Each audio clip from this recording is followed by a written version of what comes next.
Good morning, everybody. Hope you're having a wonderful day.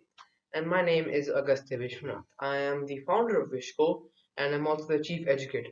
And today I've come to talk to you about this course you're about to undertake and give a short introduction to this course about music theory, discuss a little bit about what music theory is, then what we're going to cover in the course, what you might be able to do at the end of it, and how to navigate it briefly. So, that being said, let's just jump right into it and first try to gain a better understanding for what music theory is. So, as many of you are aware, music theory is the topic of this course. So, you should probably understand, for those of you who may be unaware, what music theory is. So, for our purposes today, you can sort of broadly divide music theory into two main fields of study. So, the first field of study is associated with how to write down and read music. Just like I have the English language in which I'm currently speaking to you, and I have Spanish, French, German. These are all languages. There's a spoken language, and then there's a written language. Just like that, in music we also have a spoken and written language. Now I can play music on the piano, on the trumpet, on the French horn, um, on the violin. I can sing music. So that's the version of the spoken language. But what many people don't know is that we also have a written language for music. So we can actually write down music on paper, right? So, and the first part of music theory very much focuses on that. So you learn how we write music down, what mechanics we use, what tools we use, how to, and essentially how to read, write, and understand music. So how to become literate in this written musical language, and it's quite important. So if I could, just you can draw analogy to the English language. So you learn about the alphabet, and then okay, you can group alphabets into words, and then you have to string words together to make a sentence. Okay, you learn about spellings, you learn about sentence structure, syntax. Okay, you learn that a comma divides a sentence and a period ends a sentence, so on and so forth. So how to read and write, the mechanics of the written language, that's one aspect of it.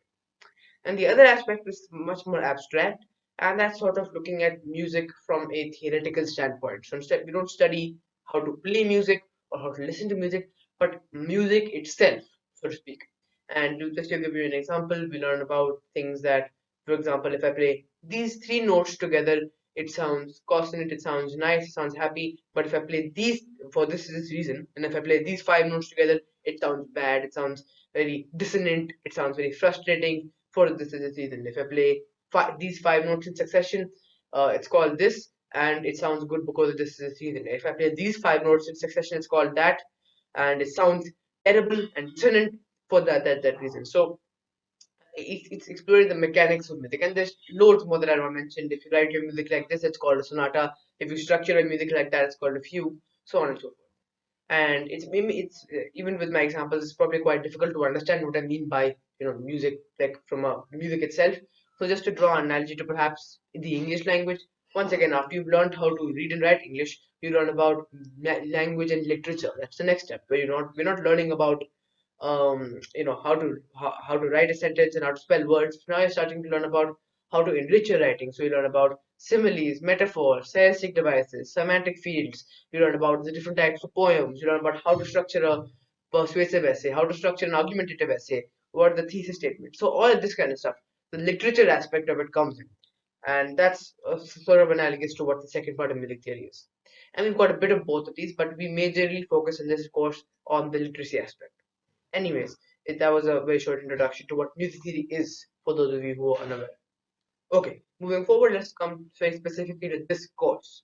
Now, in this course has 40 to 40, 45 to 47 lessons, and they're divided into five different chapters, plus an introduction. I won't name the chapters, you can just scroll down and see them, but it's pitch, duration, scaling, key just like that. Great. If you're now what we cover in this lesson is largely associated with how to read and write written music. And if you're diligent and you go through all these lessons properly and you do the worksheets attached, by the end of this course you should be able to read, write, and understand written music. You should be able to read written music, write written music if you so feel so, and understand written music. So you can sort of sum this up in musical literacy. You're diligent about it, by the end of this course, you should be musically literate. So that's my goal, and that's the journey I want to take you on. That being said, as for how to navigate these lessons, it's quite simple. If you want to access a lesson, simply click either on the white text, which has the lesson number and topic, or you can also click on the video icon to the left of it, and both of those are hyperlinks and will lead you to a new lead you to the corresponding YouTube video in a new tab. Now you notice that in some lessons I link to worksheets. I say that okay, now I've completed this, please go complete this worksheet. And it is absolutely essential that you do these worksheets, because learning music is all fine and good, but without practice you won't truly be able to fully grasp the concepts. So I strongly recommend you do these worksheets, and to access them, whenever I've linked a worksheet, it appears in the form of a small um, icon to the right of the lesson, right? In the form of Adobe Acrobat Reader icon. Just click on that icon, and you will it'll open a new tab with the PDF of that lesson, the PDF of that worksheet. You may prefer to print out some of these worksheets and do them, or for some it's not remotely necessary. Whatever suits you. That being said, that's what I really wanted to cover.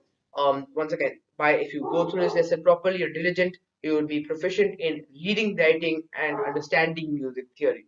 Right? So you'll be musically literate, and that is an invaluable skill if you wish to pursue music in the future. Let me tell you from personal experience.